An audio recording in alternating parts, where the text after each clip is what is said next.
Masu kallon mu barkanmu da wannan lokaci da kuma sake kasancewa da mu a cikin shirin filin a fafata da muke kawo muku ga labarun wasanni kai tsaye. Za ka iya bibiyan mu a YouTube channel namu a filin wasa na dandalin wasanni Hausa 247 za ka saurare mu a wajen.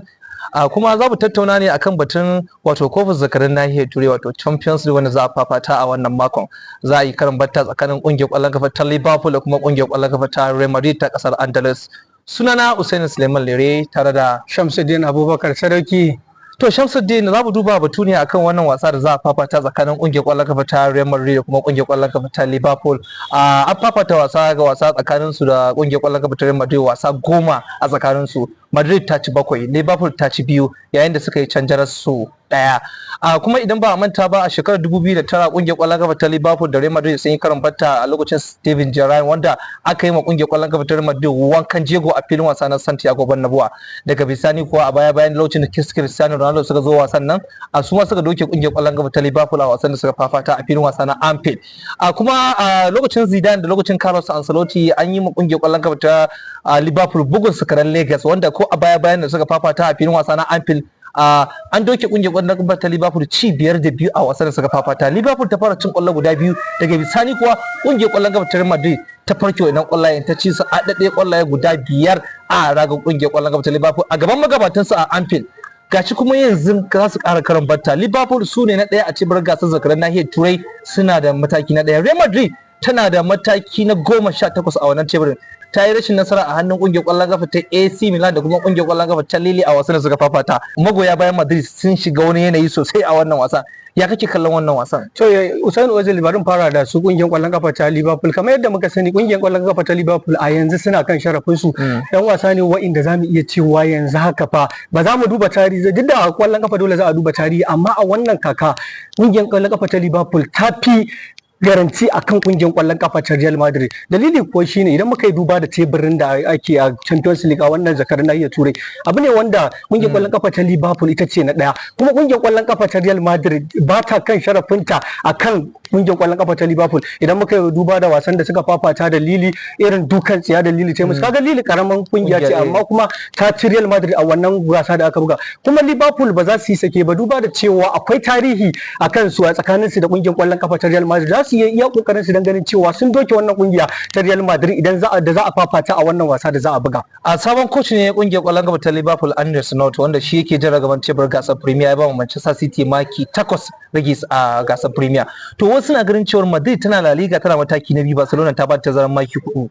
A wasu kuma suna ganin cewa fa kungiyar ƙwallon kafa ta Madrid ta shiga tangal sun rasa yadda za su yi da 'yan wasan su irin su Vinicius da Kylian Mbappe. Haɗin ya kasa haɗuwa kuma a gasar zakarin nahiyar Turai ba sa gane komai, amma kana ganin cewa za su iya zuwa ƙasar Ingila kuma kwalliya ta biya kuɗin sabulu a halin da suke ciki?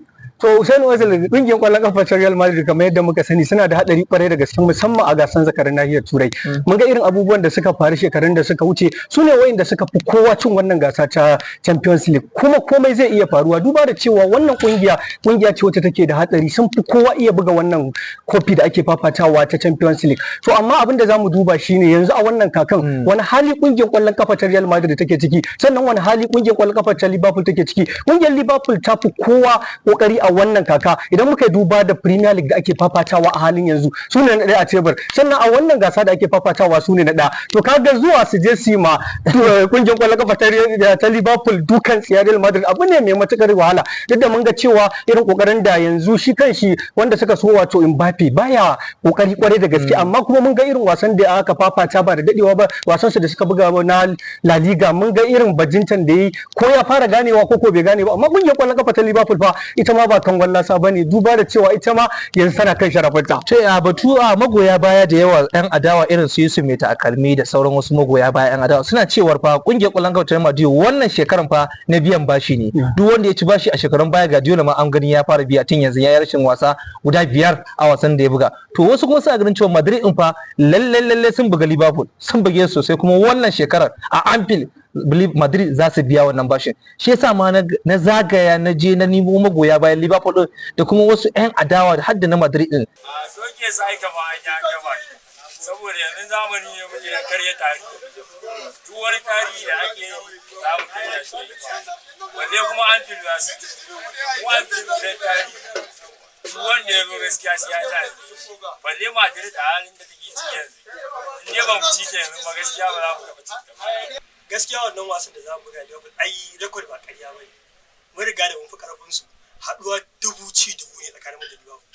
Ko za su tattaro waɗanda suka buga a baya ma Steven Gerrard su dawo da su fili to sai mun yi kace-kace da su ba ma wai na yanzu ba lokacin da su sa Diomani masu Firmino mun fi ƙarfin su balantana yanzu ya zan ce maka win din da zan iya ce maka muna da matsala da shi yanzu mun riga da mun magance matsalar mu duk wanda ya kalli wasan mu da jiya ya san mu yanzu ba wanda duk wanda ya shigo gaban mu sai mun yi kace-kace da shi. Ai wannan karan insha Allah ta mu Madrid kyau 4-0 din nan da na musu ta musu kyau kenan dan in ka duba Salah wani form da yake a wannan yanayin in ka duba yanayin da wannan suke lead din table din Premier League kaga a yanzu ba tsakanin su da Guardiola ma point 8 ne to kuma in ka duba Madrid a league din su da suke buga su na biyu ne kuma su wa'annan na ɗaya ne kuma maganan ma tarihi wannan ka aje shi wannan karan shekaran kare record kamar yadda na mu bayan haka Liverpool za su ma Madrid insha Allah.